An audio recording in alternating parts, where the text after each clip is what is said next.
gold prices have surged to an all-time high yet again in April, driven by expectations of interest rates reduction in the US and the metal's status as a safe haven asset, and on account of the fresh escalations of geopolitical tensions in Central Asia. Gold prices today climbed a new lifetime high of $2,263 per ounce in international market. Spot gold prices also opened flat about $2,233 per ounce levels, but soon gathered upside momentum and touched an intraday high of $2,259 level, which turned a new record high for the yellow metal. What exactly is moving gold prices, and should you buy, hold or sell? To discuss that, joining us is Kunal Shah. He's the head of commodities research, Nirmal Bang. Also with us is Harshal Barot. He's a senior consultant, South Asia and Middle East metals focus. Harshal, I want to come to you first. Thank you for taking time out. What are we making of what's happening with gold prices? We understood that in the month of March, especially for India, the consumption of metal was down by about, the yellow metal was down by about 90%. Yet gold prices touching an all-time high. What's moving prices for precious metal?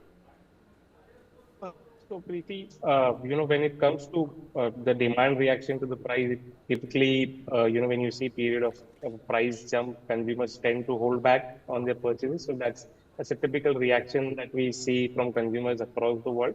But, gold prices in a way are sentiment driven to a large extent, and physical market signals, when they tend to impact the market, comes with a bit of lag, when you see on ground how demand is reacting. So for now, as you said, geopolitical tensions, central bank buying are some of the major drivers of the price. And since the price has, breached past certain technical levels over the past few days, we've seen, more speculative activity happening in the price. So we saw quite a bit of rally when even the US and Western markets were closed. So in a sense, there is possibility that we might see some cooling down in the near term. But given that, interest rate expectations, typically when, interest rate cuts start, they tend to be positive for gold. So we could see, whatever corrections that come could be short-lived. All right, Harshal. Kunal, thank you also for taking time out, and good to have you back on the show. Are you looking at a temporary reduction going forward? Do you agree there with Harshal? So would you therefore suggest consumers to hold on to that gold purchase just as yet, or it's never a bad time to buy gold? Well, the possibility of correction due to any reason is real thing. If you see what has been happening from last 2 years, every time you see a small bout of correction, those are short-lived. I reiterate to remain long in gold. I see it as a strategic buy, not from now, from last 2-3 years. And I continue to do that. I continue to recommend that going forward. So price level doesn't matter. Okay, even if it is 68, 69,000 or 70,000, it doesn't matter. It's a strategic buy. You should have it.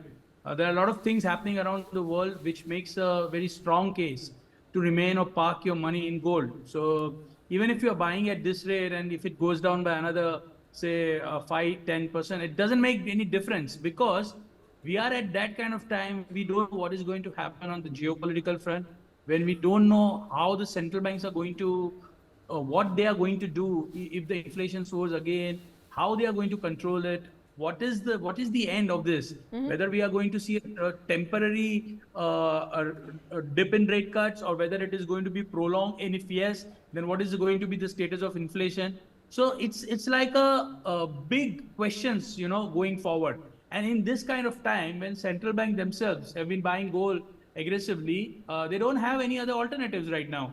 So forget about the official numbers. The countries like China, Russia, we don't know how much they are buying. They are not releasing their numbers, how much holding they are having. They just released, China is just releasing the monthly numbers. So it's a strategic buy. It is heading towards $2,350, $2,400. Like Harshal said, there can be a short-term correction or due to any reason, but it makes a strong case to remain in gold, not to sell gold. Don't look at Indian demand, say it's down by 80%, 90%. It happened a lot of times when the demand is down, the jewelry demand is down. It doesn't mean a weak case or a crash in gold prices.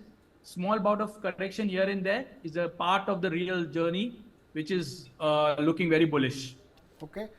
The one question I want to ask at this stage is, What is the best way of investing in gold right now? Does it still make sense to go for, say, sovereign gold bonds or gold mutual funds or gold ETFs, or just buy gold, the real gold, the physical gold? I believe that, Kunal, yes, Kunal, we'll go with you first. We'll get you, Harshal. yes, I think the best way, if you want to invest in the financial products, definitely sovereign gold bond is the best form of investment. It fetches you 2.5% interest every year, and I think the capital of the gold prices gain also you are going to get, and 2.5% interest rate which you are going to get. So if you want to invest from the financial aspect, then the sovereign gold bonds are the best one. In ETF, they have a 95% threshold. They do not invest 5% remaining cash which you give to them. They make that as a cash component, and you do have a AMC charges. So I will not recommend gold ETF. But actually, if you go back in time and if you study the history, it's actually good to own gold, because we don't know on the geopolitical front if this Cold War suddenly becomes a hot war. So what you see, what is going on right now in Europe, in Middle East, in Asia also, China, Taiwan, whatever is going on, it is just the start of a Cold War which is going on from last 3 years. Just imagine, God forbid, if something of full-fledged war takes place, then it makes sense. It makes a strong, compelling case to have some amount of physical gold as a hedge against whatever uncertainty which may arise out of any geopolitical conflict. So I still make a very strong case. If you have 100 rupees in gold, have 20 or 30 rupees out of the 100 as a physical gold. Okay, Harshal, if I can come in and ask you this question, that there is usually this trend of an inverse relationship between gold and equity markets. But for the last 18 months or so, we are seeing that both gold and equities are moving in the same direction. How do you explain this anomaly? So that's a very good question. So, people tend to speak about gold purely in safe haven terms, but what is happening currently in global financial markets is that we are seeing basically a rally in everything. We have seen the massive rally in US equities, particularly the tech stocks in the US. We've seen, very good rally even in Bitcoin. So, primarily, it's the expectations that rates are going to go lower from here.